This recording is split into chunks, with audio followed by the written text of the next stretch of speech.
Evening, everyone. Pinball. It is Sunday night for me, inevitably Monday morning for you guys by the time you all watch this. So, hope everybody had a good weekend.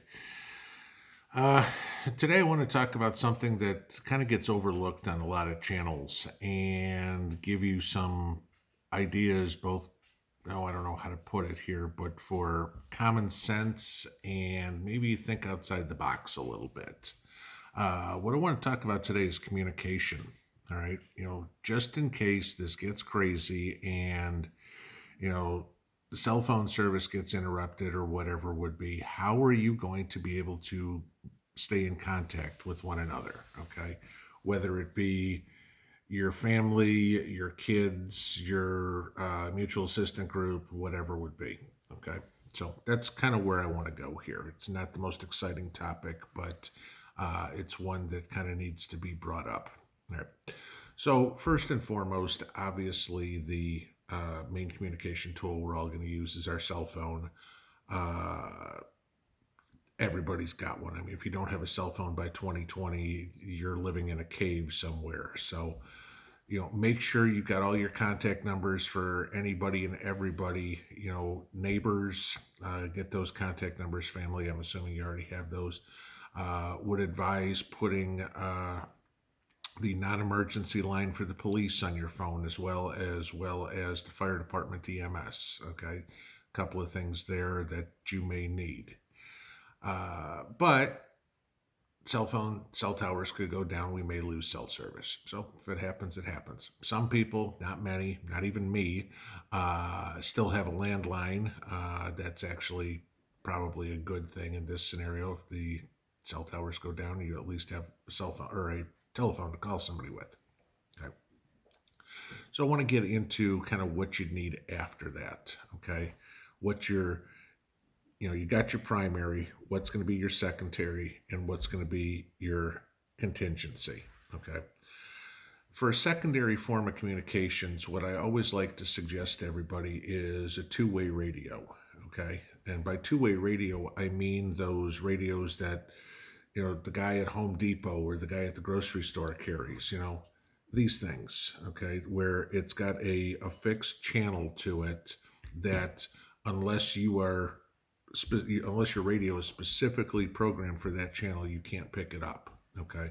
So there's some good security in those because if you need to contact your spouse, your neighbor, or something because something got along, is going on, you'd have that. I've already been in touch with one of my neighbors here, and they will be getting one of my radios here. So if I need them in a bad situation, that I can get a hold of them, and of course, vice versa. Okay, uh, they aren't prohibitively expensive. I got mine for about $50 a piece. But you're just looking for a two-way radio. That's pretty much simple. The next one, should that not work, or you don't even have it, the next suggestion I'd make is like with the walkie talkies slash CB radios. Okay. You can get these real cheap. They're $6 or $7 for your basic walkie talkies. A little CB radio or something like that. You can probably pick up for about $40.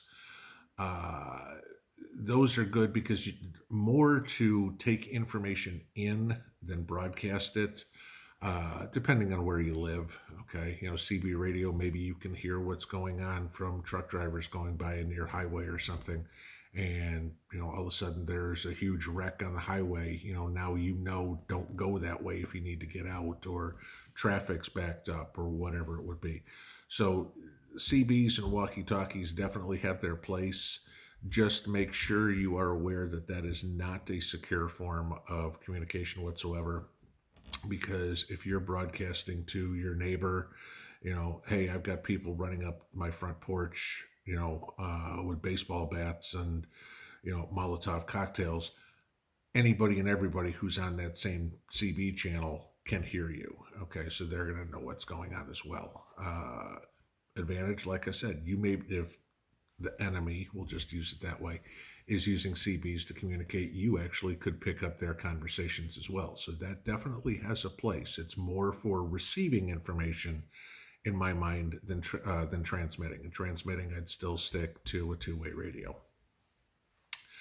Then, of course, you got emergency communications. What the hell am I going to do? All right, we could get into the days of smoke signals and carrier pigeons, but I don't think that's going to be too beneficial. Okay. But where emergency communications come into play is a way to signal other people, and you've got to coordinate this ahead of time.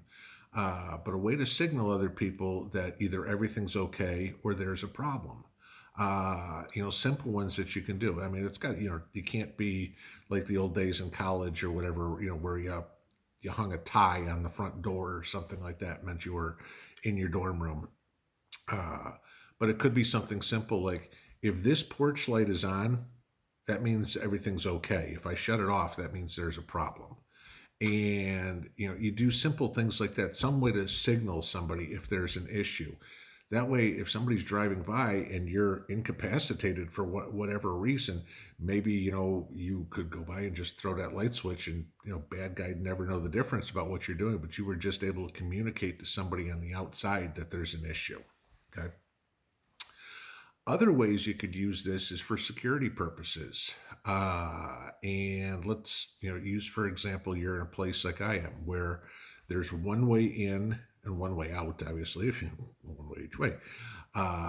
If something ever got really bad, you could do something in the way of a color code. Okay. Car comes in if they're supposed to be there. I mean, people, in an SHTF situation, which we could get into, neighbors or friends or whatever are going to have maybe family members coming out to stay with them, especially where I am. You could have family members who live in a city coming out to stay with somebody, and now all of a sudden this is some strange car that nobody recognizes. And if you and everybody in the neighborhood has a color code, Monday's red, Tuesday's green, Wednesday's blue, Thursday's orange, whatever it would be, and you just had a little card that you put on your dashboard. Okay, that way if anybody came by and stopped you, oh, you got the orange card, today's orange, and you're fine. Obviously somebody knows you. If they've got no card, then without saying anything or without asking any questions, you've got a potential threat in front of you. Okay, so that's a very good way, again, to communicate without saying a word in a situation. Obviously, every one of these things needs prior coordination, and it's something that you have the opportunity to do now with people just in case something like that happens. The color coding cards, believe me, that's a military thing. Okay, uh, it's how we do it, but come up with some different ideas for ways to communicate with your neighbors, family, your mag, whatever it would be, because that's going to be very important here in probably the next 3 months, because we really don't know what's going to happen with the election and certainly what's going to happen after the election. We all know there's going to be some chaos, and best ways that you can avoid it is by being able to communicate with those that are friendlies, if we'll use that term. So, short video this morning. Just wanted to kind of give everybody an idea on comms there real quick, because I know it's a topic that doesn't come up real often and it's not exactly exciting, but it was something I wanted to let you guys know to think about. Have a good Monday. Take care. Stay safe out there. Pinball out.